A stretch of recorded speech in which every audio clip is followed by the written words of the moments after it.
Assalamualaikum warahmatullahi wabarakatuh.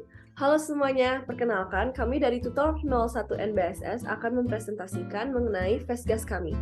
Jadi untuk Fesgas kali ini kami membuat acara berjudul Melati, yang berarti menjaga lensa buah hati.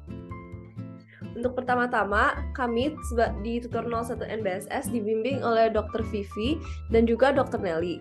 Dan anggotanya juga ada Kak Adila, Kak Syifa, Aileen, Fikri, Ardi, Erik, dan juga saya sendiri, Ayesa. Jadi pertama-tama, apa itu katarak kongenital? Jadi, katarak kongenital itu adalah kelainan yang biasa ditemukan di bagian lensa dengan adanya keruh di sekitar lensa yang membuat bayi itu kesulitan melihat dengan jelas. Dan dari katarak kongenital sendiri ini, ada beberapa gejalanya. Yang pertama adalah pandangan mata menjadi buram pada saat melihat suatu objek atau membaca suatu tulisan. Lalu sensitivitas terhadap cahaya atau sinar mereka menjadi lebih tinggi. Selalu selanjutnya pada saat mereka melihat objek, benda, dan cahaya dengan menggunakan satu mata saja, objek yang mereka lihat itu menjadi seperti berganda atau menjadi 2 kali lipat. Lalu kesulitan melihatnya pada malam hari. Dan yang terakhir, pada saat memandang sinar akan muncul lingkaran cahaya pada penglihatan mereka. Lalu, dampak dari katarak kongenital ini, jika tidak ditangani secara langsung, dapat menyebabkan atau mengakibatkan penglihatan menjadi buram, bahkan bisa sampai buta jika memang katarak kongenital ini tidak terdeteksi dini. Untuk epidemiologi dari katarak kongenital di Indonesia, setiap tahun katarak didiagnosa pada 210.000 penduduk Indonesia atau 0,1% dari total populasi. Prevalensi katarak kongenital adalah 0,6 dari 1.000 anak. Nah, secara global, 94 juta orang menderita kebutaan atau tunanetra dengan mayoritas penyebabnya adalah karena katarak. Prevalensi dari katarak kongenital di antara 1 dan 15 per 10.000 anak. 200.000 anak di dunia buta karena katarak. Dan 20.000 sampai 40.000 anak lahir setiap tahun dengan katarak kongenital.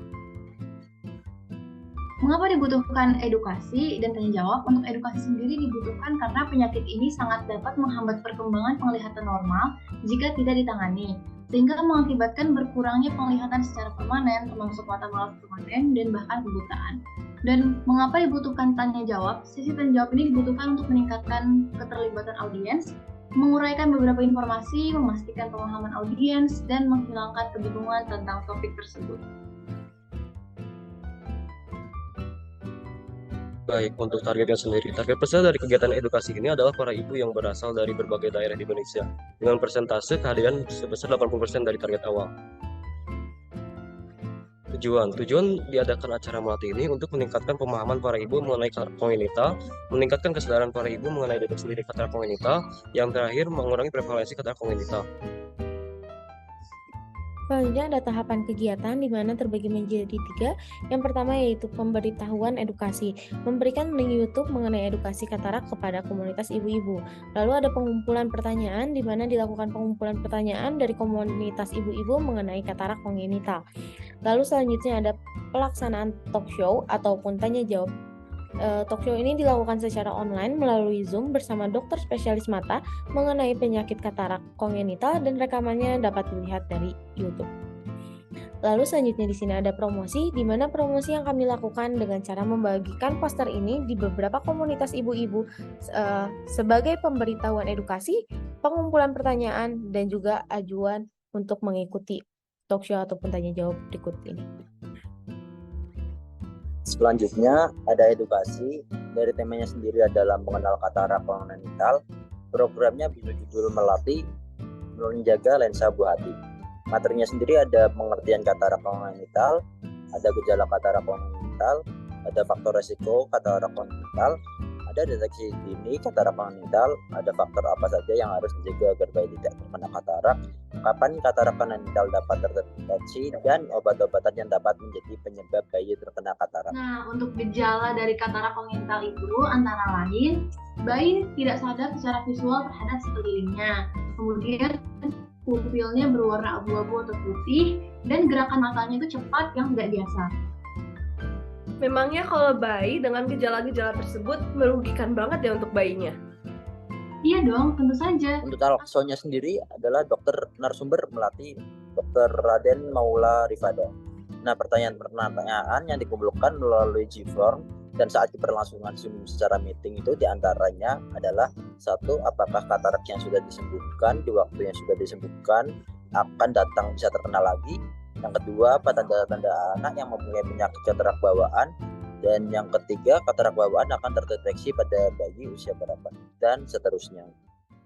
Ya, sebelumnya kami ingin mengucapkan terima kasih banyak kepada seluruh ibu-ibu yang sudah mengikuti rangkaian acara kami dari awal, mungkin dari menonton video edukasi di YouTube, kemudian mengisi data peserta, mengisi pertanyaan-pertanyaan, sampai mengikuti talk show pada hari ini. Benar banget. Untuk selanjutnya yang pertanyaan nomor 6, bagaimana kita bisa mencegah agar katarak kongenital bisa dihindari? Ya, saya izin menjawab setelah dari diskusi yang sudah kami lakukan bersama. Jadi jawabannya yaitu salah satu cara untuk menghindari katarak kongenital pada anak adalah dengan menghindari infeksi intrauterin selama kehamilan. Setuju ya, jadi karena kalau katarak kongenital artinya kelainannya sudah terjadi pada saat janin itu masih ada di perut ibunya ya. Jadi yang pertama adalah ibunya yang harus sehat, tidak boleh terkena infeksi, bukan tidak boleh sih artinya hati-hati ya bila terkena infeksi, memberikan manfaat buat adik-adik semua dan juga buat ibu-ibu semua ya yang ikut hadir dan menyimak acara ini. Amin. Amin. Sebelum kita akhiri acara pada hari ini, mungkin kita dapat berfoto bersama dulu kepada ibu-ibu yang mungkin berkenan dan bersedia untuk menyalakan kameranya. Kita akan dokumentasi. 1, 2, 3. Terima kasih semua.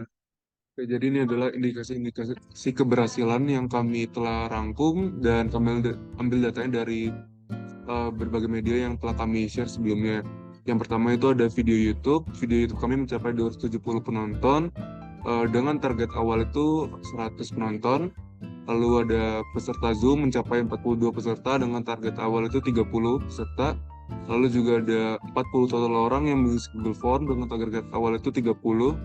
Lalu juga ada mencapai 21 total orang yang mengisi Google Form dan mengajukan pertanyaan dengan target awal itu 20 pengisi. Lalu ini adalah video YouTube yang telah kami tayangkan di channel kami yaitu Melati 01 MBSS. Video tersebut mendapatkan 270 penonton dengan 78 like.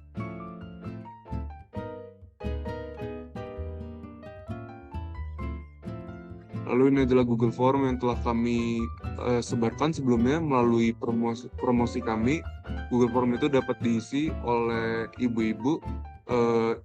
Data Google Form yang diisi ada diantaranya nama ibunya, lalu juga jumlah anak, asal kota, lalu apakah sudah menonton video atau belum, lalu juga ada pertanyaan yang ingin ditanyakan, lalu juga ada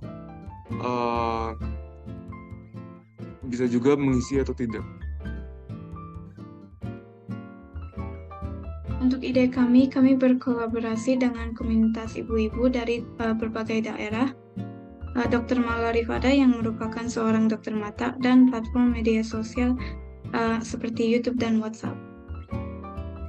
Sebagai tanda apresiasi atas kerjasamanya dengan kami telah membuatkan sertifikat untuk Dr. Mala Rifada yang telah kami kirimkan kepadanya.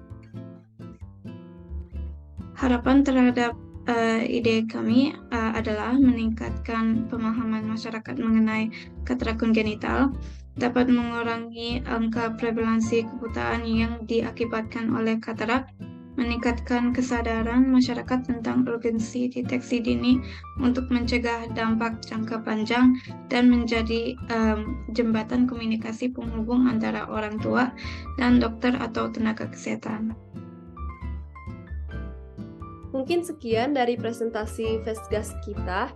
Mohon maaf apabila ada salah kata. Wassalamualaikum warahmatullahi wabarakatuh.